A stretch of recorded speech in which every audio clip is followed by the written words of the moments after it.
Okay, so I really wanted to make this video, but now it's like, I turn on the camera and I'm like, oh, I don't know, I don't like how I look right now.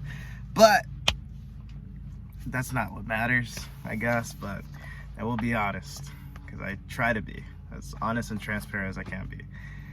I don't know. I'm kind of regretting, like, but then if I do a video showing just the scriptures, I feel like those videos are not super personable, and I don't know, I personally don't like those videos. I like when I get to see someone's face, usually.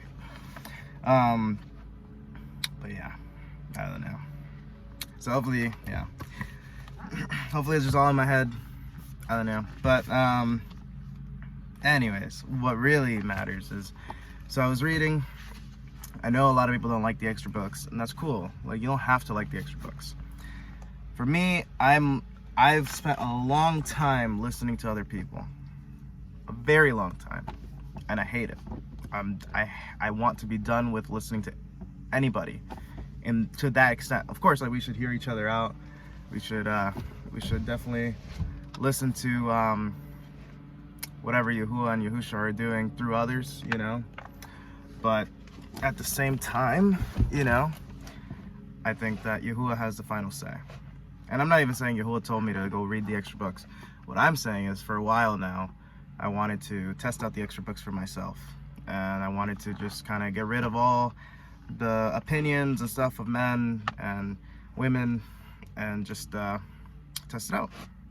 So, I was reading some of Sirach today, or Shara, or Sirah, whichever you want to say. I think it's Shara, but I think people are more familiar with Shirach or Sirach. Hold on. Sorry, people walked in front of my car, and as we all know, I have to do jump cuts once that happens, I guess. So anyways, I was reading the book of Sirach. Whatever, so let's just say Sirach, right? I don't even know why it's called Sirach. There's not a chat in it. It's just like, hold on. Like, literally, that's what you see. Hold on. I don't know if it's focusing. Come on, focus. Oh, man. Well, if you guys can, like, hold on. It's because of me in the shot that it's not focusing on it. I don't know. Can you focus on it? It's not focusing, but okay. Like, you should see, like, a... Oh, man. That's bad. But you should see a Shan, a Harash, and an Alaf, right? So it should be Shara, I think. But let's just say Shara. Why not?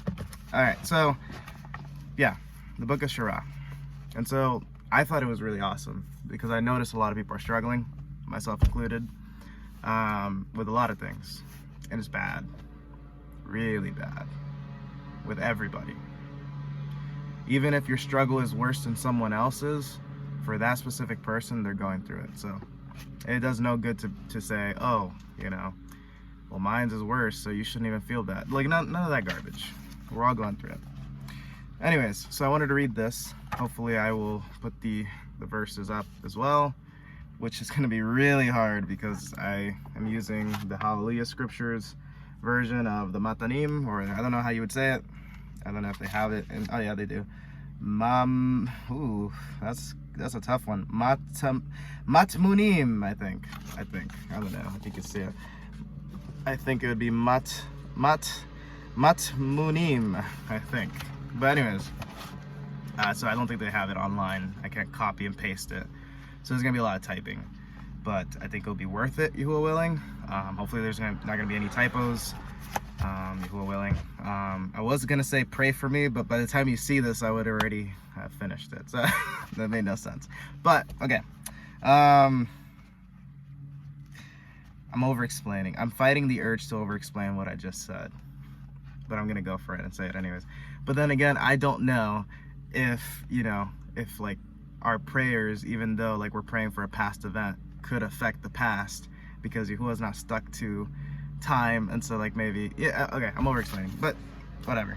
I'm wasting time, sorry. There's something I'm trying to get better at. Let's start reading, sorry. Okay, my son, if you come to serve Yahuwah, prepare your being for trial. Prepare your heart and constantly endure. And do not hasten in time of trouble. Cling to him and do not depart. that you may be increased at your latter end. Whatsoever is brought upon you, accept cheerfully, and be patient when you are brought low. For gold is tried in the fire, and acceptable men in the furnace of adversity. Believe in him, and he shall help you. So I'm kind of like going through it a little bit faster than I'd like, but I think it's really amazing when it says, my son, if you come to serve Yahuwah, prepare your soul, or prepare your being for a trial. It's like, if we're going to serve Yahuwah, then of course we're going to go through trials. I think Yahusha makes it clear. Maybe I can put the verse up if I can think about it, but I think it's, you know, that there's going to be many trials and hardships in this walk, paraphrasing heavily. So it really lines up with that, in my opinion. And so it's like, we can't expect to literally be on this walk and not go through hard times. You know, we're just gonna have to.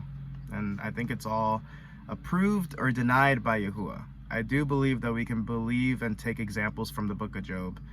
I know that Job was a perfect man, but I also think that the reason why we're knowing about Job's life and that story and what's going on in Shamim and the enemy coming to Yahuwah and asking him for permission to do this to Job, and if you do this, then he'll do that. He'll curse you to your face if you let me do this and all that. If you take away this, then he'll do that. I think that's literally what goes on in Shamim, because the book of Revelation says, and hopefully I'll try to find it, hopefully. I guess you can consider this my editing cue. So like when I'm editing, I see this, you know, and I'm just like, oh yeah, all right, cool.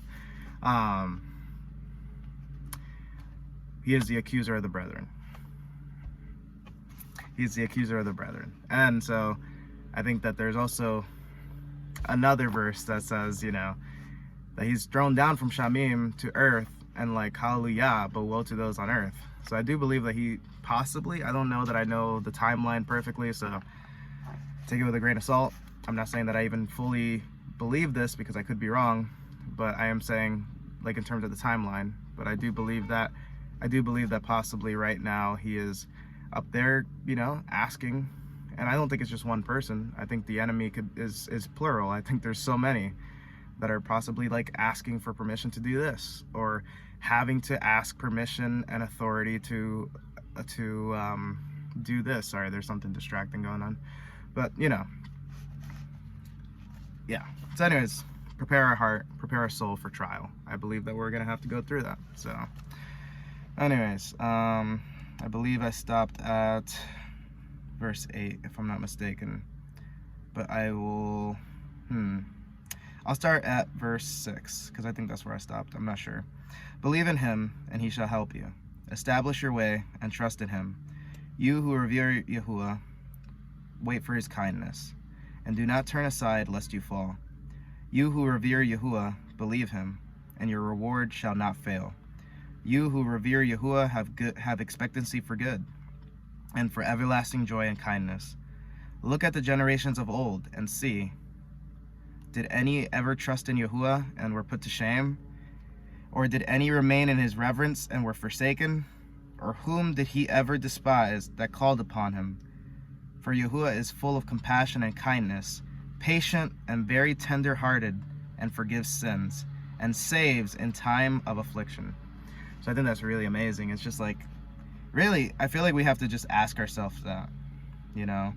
Did any ever trust in Yahuwah and were put to shame? No.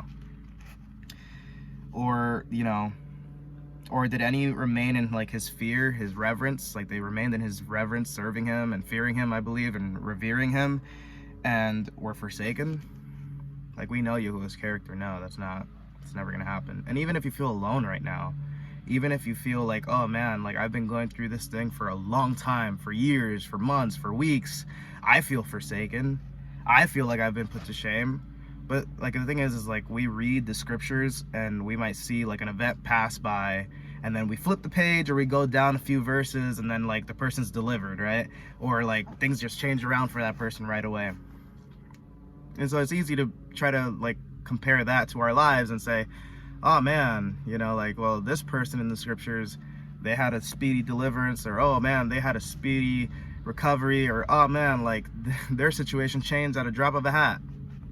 But the thing is like when we really do pay attention to the scriptures, like I think Joseph or Yusuf or Yehusaf, whatever you want to say, Joseph. I'll just say Joseph right now. Joseph in the book of Genesis. He became a slave when he was 17, and he didn't become second to Pharaoh until he was 30. 13 years.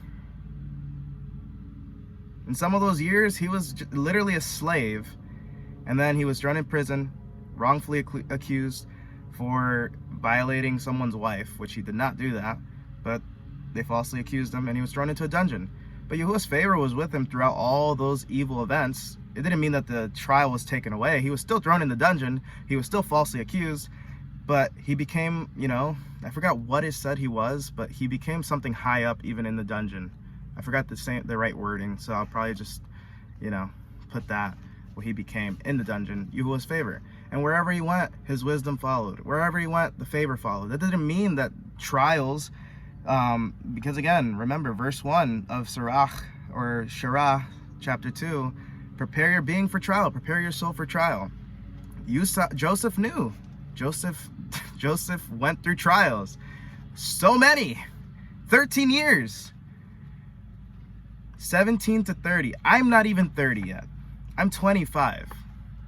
I'm turning 26 soon, Yahuwah willing. I'm young, yes, I know. A lot of people will start to hold that against me. Go for it. But, and you know, I am young, so I also have to know that, you know, my place on a lot of things too. I get that. But I'm not even 25. So if I was Joseph, like literally that would be 8 years into my trial. And I would still have like 4 to 5 left. That's ridiculous. That's crazy. Time is something. Like time goes slow. Like if you feel forsaken, you feel like you feel like you were put to shame because you were trusting and revering Yahuwah, maybe it's because you're not waiting long enough. I know I have. Like I felt forsaken sometimes. I felt like I was put to shame sometimes. But then like I just keep going. Because that's all we have. That's the only option we have. Unless we like take our own life, Yahuwah forbid, or we give up on the walk, Yahuwah forbid. All we have is to keep going and endure through the pain, endure through the horrible days, because we're going to have horrible days, we're going to have good days. But the only option we have is to just trust Yahuwah and wait on him. That's the only thing we could do. That's the only thing we have control over. And even then, like his influence is on those decisions. It's not even just us. Like even waiting and trusting in him is his strength. And so we have to just literally get on our knees and cry out to him and get busy, you know. You know, busy bee has no time to be sad. I thought that was really awesome. My brother sent me that and it was really cool. I really love that brother a lot. Really do. You know who you are. I don't know if that was a good wink. Sorry, that was probably really cringe, but oh well. You guys are used to that by now. Anyways, I think I was on verse 12. Verse 12. Okay. Woe unto verse 12. Woe unto fearful hearts and faint hands, and the sinner that goes 2 ways. Woe unto he who is faint-hearted, for he is unbelieving. Therefore he shall not be defended. Woe unto you that have lost patience, and what shall you do when Yahuwah shall punish you? Those who revere Yahuwah shall not disobey his word, and those who love him guard his ways. Those who revere Yahuwah seek that which is pleasing. Verse 16. Those who revere Yahuwah seek that which is well-pleasing to him, and those who love him shall be filled with the Torah. Those who revere Yahuwah prepare their hearts, and humble their beings in his sight, saying, we shall fall into the hands of Yahuwah, and not into the hands of men. For as his excellence is, so is his kindness. I'm on. And I wrote down a verse from the 66 books that reminded me of that from verse 18, saying from, this is still Shirah, chapter 2, Shirah chapter 2, verse 18, saying, we shall fall into the hands of Yahuwah and not into the hands of men. Partially, I didn't read the whole verse, but so from the 66 books, it's 2 Samuel 24, verse 14. 2 Samuel chapter 24. Sorry, I was not very prepared for this. 24, verse 14. It reminded me of this. And the sovereign, wait a minute. Was it really 2 Samuel chapter 24, verse 14? I guess not. Okay. Well then, maybe it was 1 Samuel chapter? Sorry, I don't know if I wrote it down right. Okay. Alright, I'm back. Sorry. I got super confused. I couldn't find the verse for some reason. So, yeah, I guess it is 2 Samuel 24, verse 14. Alright, and dude said to God, so I'm going to put it up here, hopefully Yahuwah willing. And dude said to God, I am in great trouble. Please let us fall into the hand of Yahuwah. For his compassion is great, but do not let me fall into the hand of man. I just, kind of not really the point of the video, but I thought it was beautiful and it reminded me of that. And it's so true. You know, Yahuwah is so full of compassion. I'm not sure what's going on with the lighting right now, but Yahuwah is so full of compassion, and I think it's really beautiful. How we can really just fall into his hand with anything. I guess it does tie back to the point of the video, because we can fall into his hand in the sense of, like, if we're going through a trial, if we're going through something and it's really hard, we can, and this is what I'm struggling with right now, and trying to trust him the best I can with. So when I say this, just know that I'm not perfect at this. And anybody who knows me personally knows that I'm not good at this. I'm trying to get better at it though. And that's what I would hope that people who know me see that I'm trying to do, is let go and fall into his hands and just give it to him. And I've been falling short in that for a very long time. Oh man, even recently. So it's just like, yeah, and I've man, like recently I've been like a whole different person lately, emotionally. So definitely not saying this from a place of mastery or perfection, definitely not. Because it's, at the end of the day, I mean, I could put on a show and an act and a mask and whatnot, but I'd rather just be honest and transparent and, you know, let you guys know that I'm not perfect at all. And I think anybody who truly knows me knows that I'm not. And I know that bothers people. Like, they're like, oh, you shouldn't say this and that, and oh, like, yeah, that's just like, why wouldn't I? Like, I don't want to be a hypocrite, and I don't want to hide stuff. So for me, it's like, yeah, no, I'm not a perfect person. I try to be, but I fall short. And so, but my whole point with that is, I think that even if we're going through the hardest thing in our lives, which a lot of us are, I'm not even trying to include myself in that, because there's people who have it harder than I do, but I'm just saying, specifically for the person, the individual, it might be the hardest thing that they've been through, or one of the hardest things that is hard for them because emotionally it's the hardest. Maybe not physically, maybe there's been physical things that have happened to them that were on paper worse, but emotionally it wasn't as bad as this, you know, things like that. Whatever it is, financial woes, housing woes, relationship woes, spiritual woes, health woes, anything, whatever, like, not whatever, but anything. Like, I think that we can just let go and trust in Yahuwah. And it's a process. We might still be holding on. We might still snatch it back every time to time. We still might be reaching out and trying to grab it back. And then Yahuwah smacks our hand, and then it hurts, and we're crying for a few days. Like, yeah, okay, yeah. But it's because he wants us to learn and do better. And he has better, or it's just not the time, or whatever. But my whole point is like, if we're gonna serve Yahuwah, prepare your soul, prepare your being for trial, because we are going to have trials. We're going to struggle. There's no way around it, and we shouldn't want it any other way, because gold is refined through the fire, and we're gonna be more precious. We're already precious. We're in a world full of common rocks. We're in a world full of people partying and drinking and doing crazy stuff and being evil, cheating on their spouses, doing absolute wickedness, sacrificing children, doing crazy stuff, absolute garbage and wickedness that would make anybody who's sane angry. We are surrounded by that. People who do not love Yahuwah and Yahusha, they do not care about his ways. They don't care about anything that has to do with the scriptures. We are surrounded by that. Billions of people like that. And so we're valuable. Don't say that in a prideful way, not to puff anybody up, because we are also nothing. We're nothing, but we're valuable. We're only valuable because of him. and what he thinks of us. But in of ourselves, we're nothing. We're not valuable because of us. We're not valuable because we can play a guitar or play drums and sing well. Like, no. We're not valuable because, like, we can put on a study together and we're, like, super... Like, no, if we're thinking like that, then we already missed the point. It's Yahuwah helping us play those instruments. It's Yahuwah helping us sing. It's Yahuwah helping us put those studies together. We're nothing. But we're also valuable. We're valuable because he loves us. And he sees us valuable. And he's making us more valuable. So literally, it's like a common rock remains a common rock. And if anything, it loses its value over time.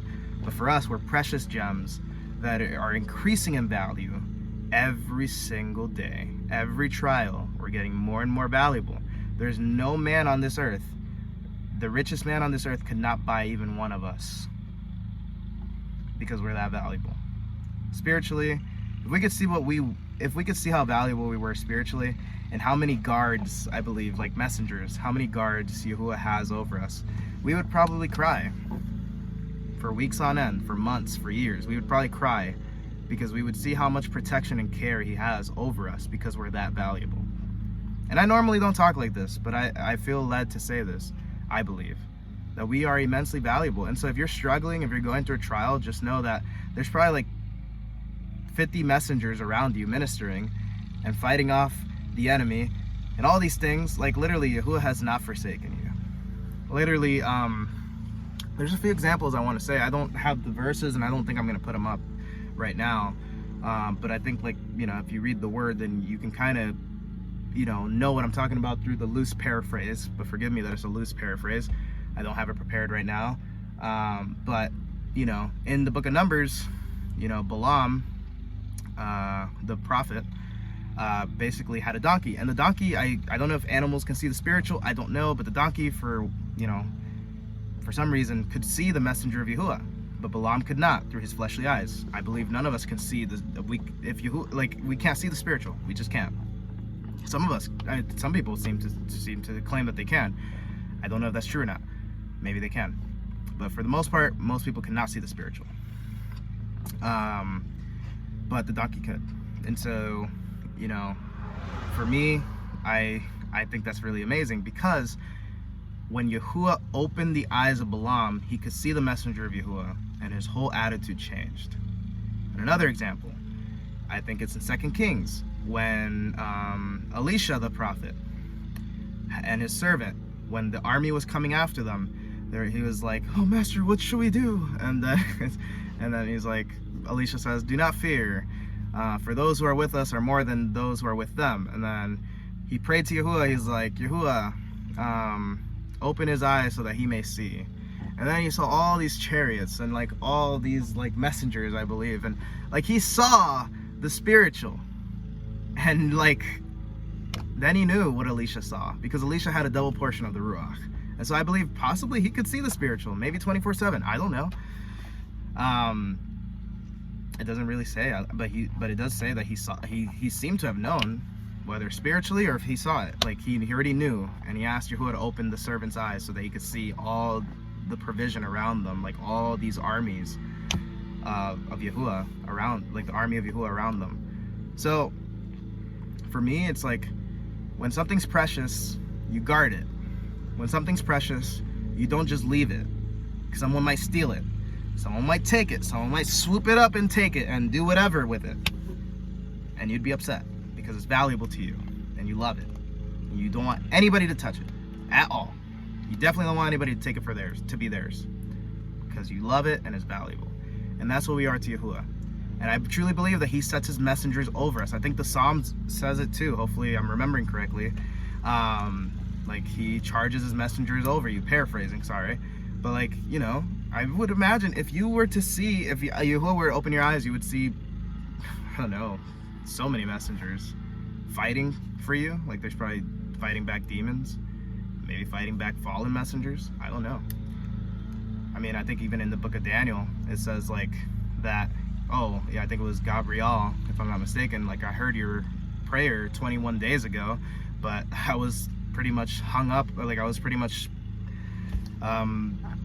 slowed down by the king of Ashur, if I remember correctly. I mean, I think it's something spiritual over the king of Ashur, not a fleshly man keeping back a messenger that is in the presence of Elohim. If that's, I believe, if I remember correctly, Gabriel is the same one. I think in Luke it says that he is in the presence of Elohim, so it's not just a man that's held up by another man. I believe it was a messenger held up by probably another messenger who is probably fallen. Again, I know a lot of people don't like the spiritual talk, but there is something spiritual going on behind the physical. We can't deny it anymore. So anyways, getting sidetracked. My whole point is, we're all struggling. Just know that you guys can reach out if you guys want, if you feel led. Reach out. Maybe I'll put my email, but just know it's just Messiah Yahusha at gmail.com. Literally, if you could spell Messiah in English, and if you could spell Yahusha and just put an @ in gmail.com, then you got me. You can reach out to me. I might not be much help financially because I'm trying to recover there, but hopefully I can be of any assistance spiritually, praying for you, maybe talking to you. And even then, like, sometimes I get really, like, you know, I'm also struggling, so I might take a while to respond sometimes. Forgive me for that. Depending, you know, but yeah, you know, but the whole point is just keep going. Trust Yahuwah. That's what I'm trying to do too. But just know you're not alone. And remember, Sirach chapter 2, very encouraging book. I mean, very encouraging book, yes, so far, but very encouraging chapter. And I really love that. My son, if you come to serve Yahuwah, prepare your being for trial. So let's just prepare our beings for trial. And remember, did any ever trust in Yahuwah? Like it says, look at the generations of old and see. So like like the generations of old are the people in the scriptures. Really pay attention to that. You know, did any ever trust in Yahuwah and were put to shame? No. You know that. No. Like literally from the scriptures. No. We know that. Hold on to that. Or did any remain in his reverence and were forsaken? Like, was Abraham forsaken? Was David forsaken? Were the prophets forsaken? No. But did they go through things? Yes. Like David's own son tried to kill him. Literally, Abraham had to literally fight for his nephew back. And if you believe in the extra books, like there's more crazy stuff that Abraham went through. I know in the 66, it doesn't seem like he went through a whole lot, but if you believe in the extra books, then you know he went through quite a lot. Not forsaken, not forgotten. He was not put to shame at all. And whom did he ever despise that called upon him? If you call on his name, he does not despise you. If you revere him, he will not forsake you. If you put your trust in him, you will not be put to shame. And there's a really awesome sibling that I know who brought up a verse, I believe in Isaiah. I believe I'm paraphrasing, but I'll hopefully put it up. Those who put their trust or wait on Yahuwah will not be put to shame. Sorry, there's like a child crying over there.